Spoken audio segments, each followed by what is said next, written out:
ফিতরের মধ্যে আমরা যেভাবে আনন্দ উল্লাসে মেতে উঠি, আসলে ঈদের অর্থ এটা না। ঈদের আমরা একটা অর্থ বানাই, ঈদ মানে আনন্দ, ঈদ মানে খুশি। এবার যত পারো খুশি করো, যত পারো আনন্দ করো। এই আনন্দটা কি বৈধ পদ্ধতিতে হচ্ছে নাকি অবৈধ পদ্ধতিতে হচ্ছে, এটা আমরা ঠিকই করছি না। এই আনন্দ উল্লাসটার কথা কি নবীজি আমাদেরকে বলেছেন? এটা দ্বারা কি আল্লাহ তাআলা খুশি হবেন নাকি এটা দ্বারা আল্লাহ তাআলা নারাজ হয়ে যাবেন? এই ফিকিরটা আমরা করতেছি। তাহলে ঈদুল ফিতরের মধ্যে ঈদ শব্দের একটা অর্থ আনন্দ আছে, তবে এই আনন্দটা কাদের জন্য? এই আনন্দটা হলো গুনাহ মাফের আনন্দ। যে মাহে রমজানে দীর্ঘ 30 দিন আমরা রোজা ছিলাম, তো আল্লাহ তাআলা রোজার বদৌলতে আমাদেরকে ক্ষমা করে দিবেন, এটা হলো আসল আনন্দ। সুবহানাল্লাহ। মিশকাত শরীফের একটা ব্যাখ্যা গ্রন্থ আছে, একটা সরা আছে ব্যাখ্যা গ্রন্থ, এটাকে নাম হলো মাসাইলুল হক। এটার মধ্যে লেখা আছে, সেখানে তিনি লিখেছেন, লাইসাল ঈদু লিমান লাবিসাল জাদীদ ইন্নামাল ঈদু লিমান আমিনাল ওয়াঈদ। অর্থাৎ ঈদ শুধু ওই ব্যক্তির জন্য নয় যে নতুন কাপড় পরিধান করেছে, খুব দামি পোশাক পরিধান করলো, এবার তার মানে সে ঈদটা উপভোগ করতেছে না। ইন্নামাল ঈদু লিমান আমিনাল ওয়াঈদ।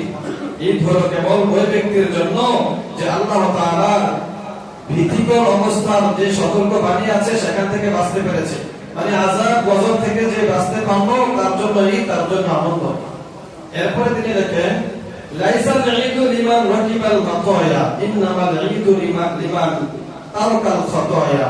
ওই ব্যক্তির জন্য ঈদ নয় যে খুব সুন্দর দামি দামি বাহনে চলাফেরা করছে, কখনো পিকআপে, কখনো গাড়িতে, কখনো বাসে, কখনো অটোতে, কখনো সিএনজি, কখনো হুন্ডা, এভাবে সে চলাফেরা করতেছে, আনন্দ উল্লাস করতেছে, এটা এই ব্যক্তির জন্য ঈদ না। ইন্নামাল ওয়াঈদু লিমান তারাকাল খাতা ইন্নামাল ঈদু লিমান তারাকাল খাতায়া। ঈদ হলো ওই ব্যক্তির জন্য, আনন্দ হলো ওই ব্যক্তির জন্য যে গুনাহ ছাড়তে পারছে। এটা হলো আসল আনন্দের বিষয়। গুনাহ ছাড়ার মধ্যেই আনন্দ আছে প্রিয় ভাইরা। গুনাহ ছাড়তে পারলে এটার মধ্যে প্রশান্তি, এটার মধ্যে আনন্দ। গুনাহ করার মধ্যে আনন্দ নাই।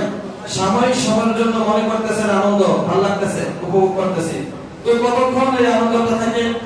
1 ঘন্টা, 2 ঘন্টা বা কয়েক ঘন্টা আনন্দ উল্লাস করলেন, মজা করলেন, কিন্তু এটার ক্ষতিটা সারা জীবন আপনাকে পোহাইতে হবে।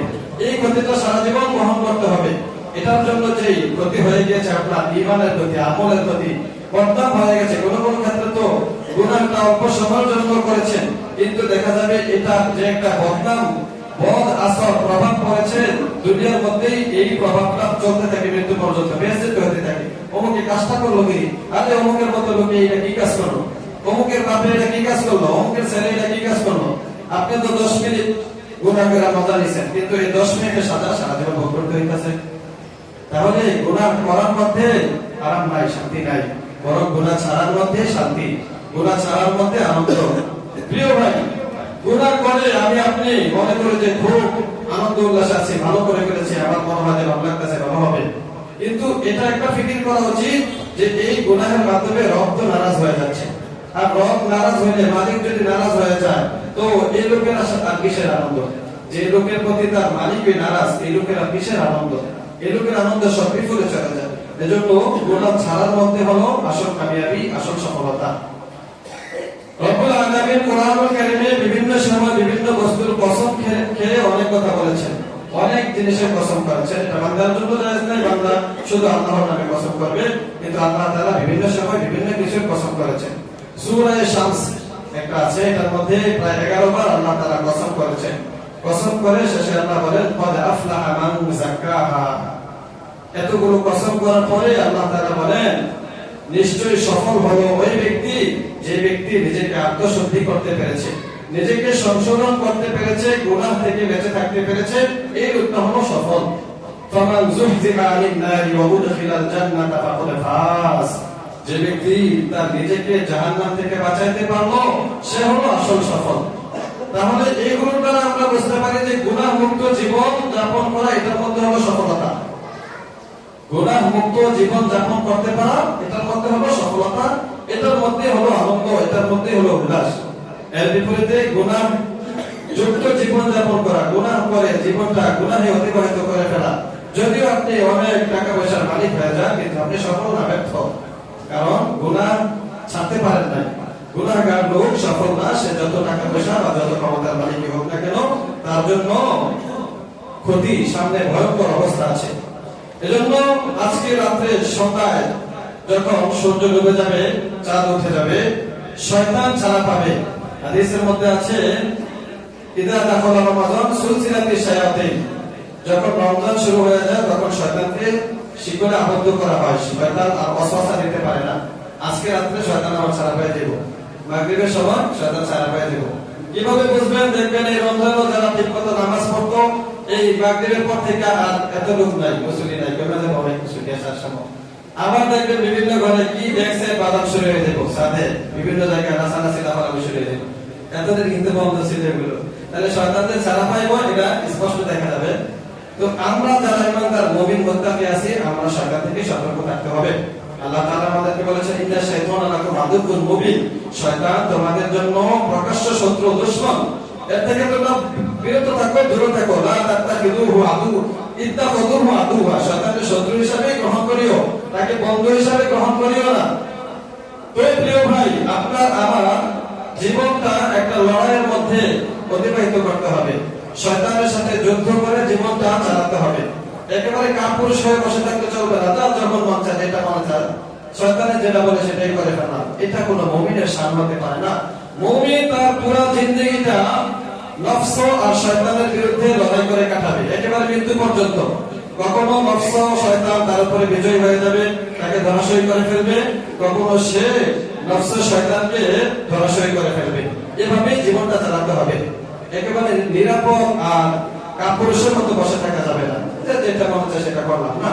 মুমিন এটা করবে না, সে সব সময় শয়তানের সাথে লড়াই করবে। কখনো কোনো ফাঁদে পড়ে গুনাহ করে ফেললে তো সাথে সাথে আবার তাওবা করে নেক আমল শুরু করে দেবে। এটা হলো শয়তানকে ধরাশয়ী করে ফেলা। যখনই আপনাকে শয়তান নফস ওয়াসওয়াসা দিয়ে, কুমন্ত্রণা দিয়ে গুনাহে লিপ্ত করে ফেললো, তো আপনি শয়তানের কাছে পরাজয় হয়ে গেলেন। এবার আপনার কাজ কি হবে? এবার উঠে দাঁড়াতে হবে, ঘুরে দাঁড়াতে হবে, আবার উদ্যমতার সাথে শক্তি নিয়ে এবার শয়তানকে পরাজয় করতে হবে। তাওবার মাধ্যমে শয়তানকে পরাজয় করতে হবে। এরপরে নেক আমল করে আবার শয়তানকে ধরাশয়ী করতে হবে। যে শয়তান আমাকে যে ওয়াসওয়াসা দিয়েছিল, কুমন্ত্রণা করে তো তার কথা অনুযায়ী খারাপ কাজ করে ফেললাম, এখন আর খারাপ কাজ করবো না। আল্লাহর কাছে খুব ক্ষমাচারী করলেন, কান্নাকাটি করলেন, কান্নাকাটি করার পরে বসে রইলেন না, ভালো ভালো কাজ শুরু করে দিলেন, এবার এই গুনাহ থেকে ফিরে থাকবেন, তাহলে শয়তান পরাজয় হয়ে গেল। এভাবে শয়তানের সাথে পুরোটা জিন্দেগি যুদ্ধ চালিয়ে যেতে হবে, নিরাপদ মনে করা যাবে না। শত্রু বাহিনী থেকে যারা পরকালে থাকে, দায়িত্বে থাকে, তারা কিন্তু নিরাপদ মনে করে না, সব সময় তাদের দায়িত্ব। দেখবেন যুদ্ধ অনেক বছর যাবত হয় না, কিন্তু এরপরও বর্ডারের লোক কিন্তু বাদ দেয় না, সবসময় বর্ডার গার্ড থাকে সবসময়। মনে করেন ভারতের সাথে বা পাকিস্তানের সাথে আমাদের কবে যুদ্ধ হয়েছে? এই মাঝখানে তো আর যুদ্ধ মতো হচ্ছে না। তো যুদ্ধ না হলেও কি যারা বর্ডার গার্ড আছে তাদেরকে সরাই দিচ্ছেন, সবসময় কিন্তু ওনারা পাহারাদারিতে আছে, নিযুক্ত আছে। তো আপনি আমি আমাদের এই কলবের পাহারাদারি করতে হবে। কলবের মধ্যে যে কোনো মুহূর্তে শয়তান হামলা চালাতে পারে।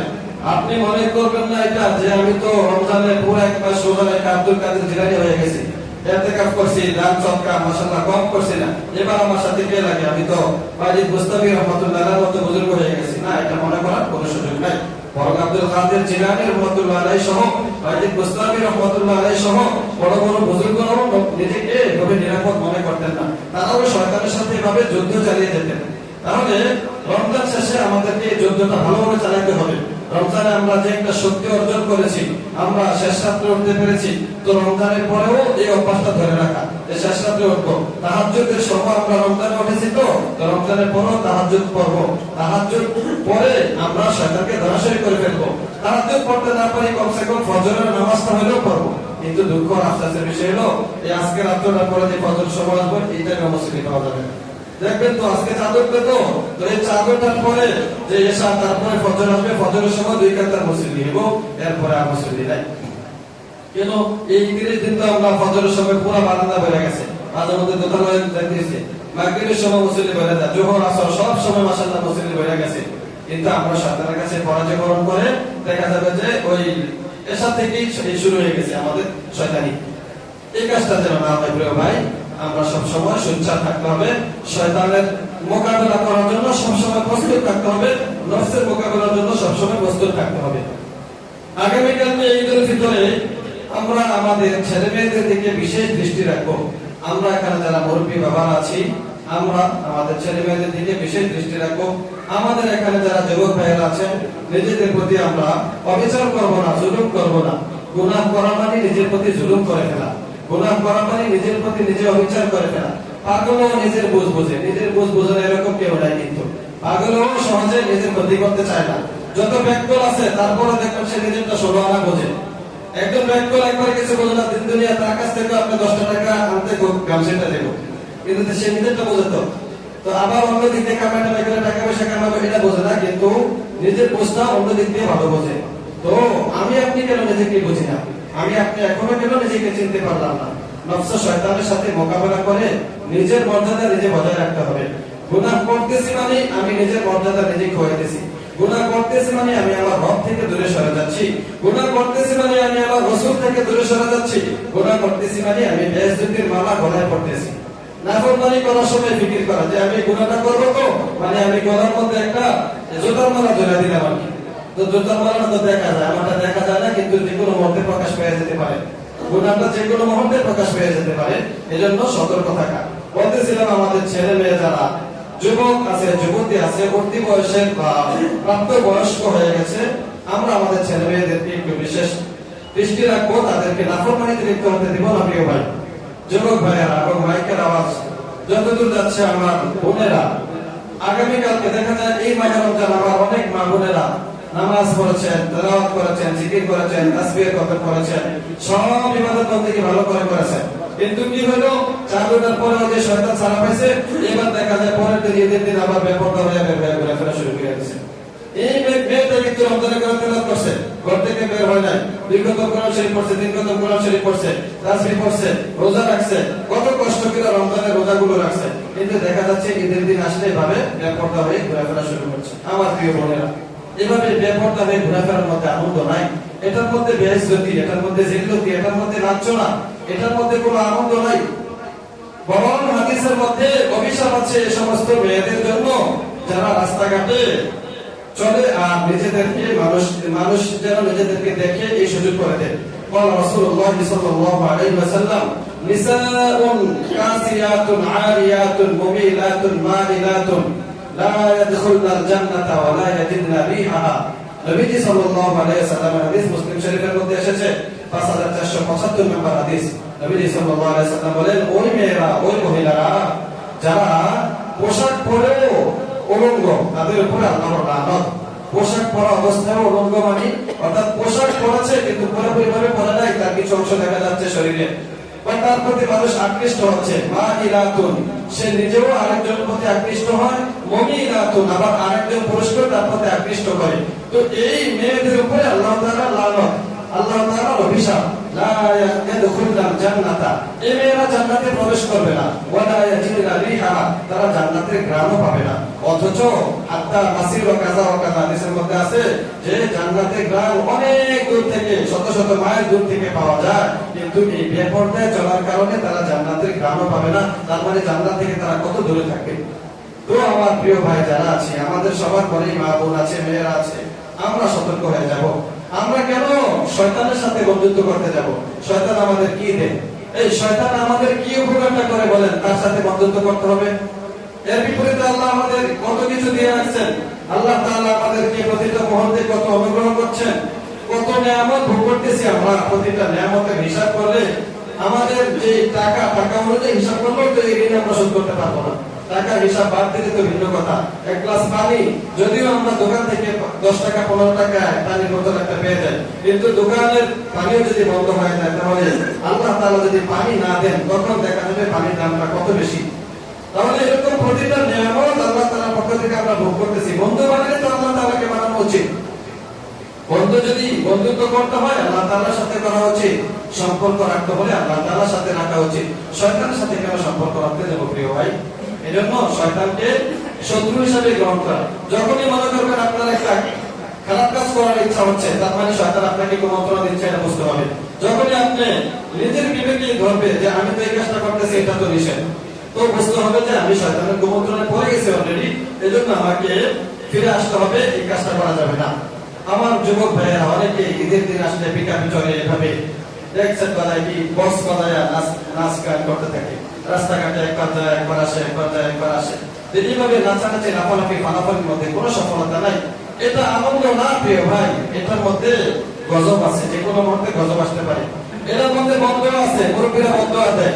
রাস্তাঘাটে চলার সময় অনেকের কাছে এটা বিরক্তিকর অবস্থা মনে হয়, তো তাদের একটা বন্ধ পড়ে এটার মধ্যে। আপনি এভাবে নাচতেছেন গাইতেছেন, কি গ্যারান্টি আছে যে এই মুহূর্তে আপনার মৃত্যু আসবে না? এই মুহূর্তে যে মৃত্যুটা আসবে না, কোনো গ্যারান্টি আছে? বলে গেছে আজরাইল এসে ঈদের রাতে যে কালকের দিনটা তোমাদের সবার জন্য ছুটি, কালকে কারো কবজ করা হবে না, আমি এই একটু বিশ্রাম নিলাম, এই একদিন বিশ্রাম করবো, এই একদিন তোমরা যেটা মন চাই করো, এরকম বলছে? তাহলে কোনো গ্যারান্টি নাই। এই নাচা অবস্থায়, বক্স বাজানো অবস্থায়, হারাম কাজে লিপ্ত অবস্থায় যদি আমি আপনি মারা যাই, তাহলে আমার হাসরটা কেমন হবে? রাসূলুল্লাহ সাল্লাল্লাহু আলাইহি ওয়াসাল্লাম يخرج كل رجل من قبره على ما مات। প্রত্যেকটা লোক যে অবস্থায় মারা গিয়েছে সেই অবস্থায় তার কবর থেকে উঠবে, যে অবস্থায় মারা গিয়েছে হাসরের ময়দানে সেই অবস্থায় আল্লাহ তাআলার দরবারে দাঁড়াবে। কোন লোক নাফরমানি করতে করতে মারা গিয়েছে, তো এই নাফরমানি করতে করতে সে আল্লাহর দরবারে দাঁড়াবে। তাহলে তখন আমি আপনি কিভাবে এই চেহারাটা দেখাবো আল্লাহ তাআলাকে? আমার আপনার রাসূল সাল্লাল্লাহু আলাইহি ওয়াসাল্লাম যিনি পুরোটা জিন্দেগি আপনার জন্য আমার জন্য মেহনত করে গেলেন, ফিকির করে গেলেন, এই নবী সাল্লাল্লাহু আলাইহি সাল্লামের সাথে নাফরমানি অবস্থায় কিভাবে দাঁড়াবো আমরা? প্রিয় ভাই, সতর্ক হয়ে যাই। এভাবে আগামীকালকে পিকআপে চলে বা বক্স বাজিয়ে নেচে গিয়ে আমরা একটা উদযাপন করবো না, বরং আমাদের ঈদটা কিভাবে উদযাপন করতে হবে? হাসান বসরি রাহমাতুল্লাহি আলাইহি বলেন যে আমাদের ঈদ উদযাপন শুরু হবে নজরের হেফাজতের মাধ্যমে। দেখেন হাসান বসরি রাহমাতুল্লাহ আলাইহি কত বড় বুজুর্গ ছিলেন, কত আগের মানুষ ছিলেন, তখনই উনি এই সতর্ক করে গেছেন নজরের হেফাজত। কারণ নজর এমন একটা জিনিস, এটা হলো শয়তানের প্রথম গেট। এই গেট দিয়ে শয়তান প্রবেশ করার বেশি সুযোগটা পায়। আপনার কলবটা হলো রাজধানী, এটাকে পাহারাদারি করার জন্য আপনাকে সবসময় সতর্ক থাকতে হবে। এই নজরটা হলো শয়তান ঢোকার প্রধান গেট, এর মাধ্যমে শয়তান বেশি অসহসাতে মানুষকে ধোঁকা দেয়। মুরব্বী মানুষ, উনি প্রায় 80-70 এরকম বয়স হয়ে গেছে, ওনারও নজরের দ্বারা গুনাহ হয়। এটা মনে করার কোনো সুযোগ নেই যে আমার তো এখন নজরের সমস্যা নাই, আমার আর কি আছে, কয়েকদিন পরে যাবো বলে এখন আর কি করবো না, ওনারও এই নজরের দ্বারা গুনাহ হয়ে যায়। তাহলে এই নজর হেফাজত করতে হবে সবার, মা বোনদেরও নজরের হেফাজত করতে হবে। এমন না যে মা বোনেরা বোরকা পরলাম চোখ খোলা রেখা, তো উনি সব দেখতেছে, আর ওনারা যেন কেউ না দেখে একটু হেফাজত করছে, রেখে রাখছে, কিন্তু উনি তো সব দেখতেছে, এটাও ওনারও গুনাহ, চোখের খেয়ালত হচ্ছে। তাহলে মা বোনরাও নজর হেফাজত করতে হবে। সূরা নিসার মধ্যে রব্বুল আলামিন, সূরা নূরের মধ্যে রব্বুল আলামিন বলেন কুল্লিল মুমিনিনা ইয়াগুদ্দু মিন আবসারিহিম ওয়া ইয়াহফাযু ফুরুজাহুম যালিকা আযকা লাহুম। হে নবী, আপনি মুমিনদেরকে বলে দেন তারা যেন তাদের নজরের হেফাজত করে, ইয়াগুদ্দু আবসারহুম, তারা যেন দৃষ্টিকে নিচে নামা রাখে। তাহলে মুমিনদেরকে প্রথমে বলছেন, এরপর আল্লাহ তাআলা বলেন যালিকা আযকা লাহুম, এটাই তাদের জন্য বেশি পবিত্রতা, এটাই তাদের জন্য আত্মশুদ্ধির বড় একটা মাধ্যম। নজরের হেফাজত করা আত্মশুদ্ধির বড় মাধ্যম। পরের আয়াতেই রব্বুল আলামিন বলেন ওয়াকুল্লিল মুমিনাতি ইয়াগুদ্দুনা মিন আবসারিহিন্না, আবার মুমিনা মহিলাদেরকেও বলে দেন তারা যেন নজরের হেফাজত করে। এমন না শুধু পুরুষরাই নজরের হেফাজত করলো আর মহিলারা শুধু চেয়ে মজা নিল না, বরং মহিলারা যেন নজরের হেফাজত করে। ওয়া ইয়াহফাজনা ফুরুজাহুন্না, মহিলারা যেন তাদের লজ্জাস্থানের হেফাজত করে। নজরের হেফাজতের পাশাপাশি আল্লাহ তাআলা স্বয়ং রব্বুল আলামিন নিজেই তো বলে দিয়েছেন এই কথাগুলো, তাহলে এগুলো আমরা গুরুত্ব দিব না কেন? ওয়াহফাজনা ফুরুজাহুন্না ওয়ালা ইউদিনা যিনাতাহুন্না, তারা যেন তাদের যিনাত মানে সৌন্দর্যকে প্রকাশ না করে, ইল্লা মা যাহারা মিনহা, তবে যা প্রকাশ পেয়ে যায়। চলতে গিয়ে যদি স্বাভাবিক অবস্থা সে পর্দা করে চলছিল, স্বাভাবিক অবস্থায় চলতে গিয়ে কিছু প্রকাশ পেয়ে গেছে, কখনো পায়ের পাতা প্রকাশ পেয়ে গেছে বা হাতের এরকম এতটুকু প্রকাশ পেয়ে যায়, বা কখনো জরুরতের ক্ষেত্রে তার মুখটা খুলতে হয়, এতটুকুর জন্য আল্লাহ তাআলা মাফ করে দিবেন, তবে সে যেন সতর্ক থাকে। ইল্লা মা ইউদিনা যিনাতাহুন্না। এরপর আল্লাহ তাআলা বলেন ওয়ালা ইউদিনা যিনাতাহুন্না, তারা যেন তাদের সৌন্দর্যকে মানুষের সামনে প্রকাশ না করে, ইল্লা লিবুলাতিহিন্না, তবে স্বামীর সামনে তার সবচেয়ে সৌন্দর্য লাবণ্য প্রকাশ করবে, এছাড়া অন্য কোনো পুরুষের সামনে যেন সে তার সৌন্দর্য প্রকাশ না করে। তাহলে প্রিয় ভাই ও বোনেরা, আমরা যারা মাইকের আওয়াজ শুনতেছি সবাইকে সতর্ক থাকতে হবে যেন গুনাহ আমাদের দ্বারা না হয়ে যায়।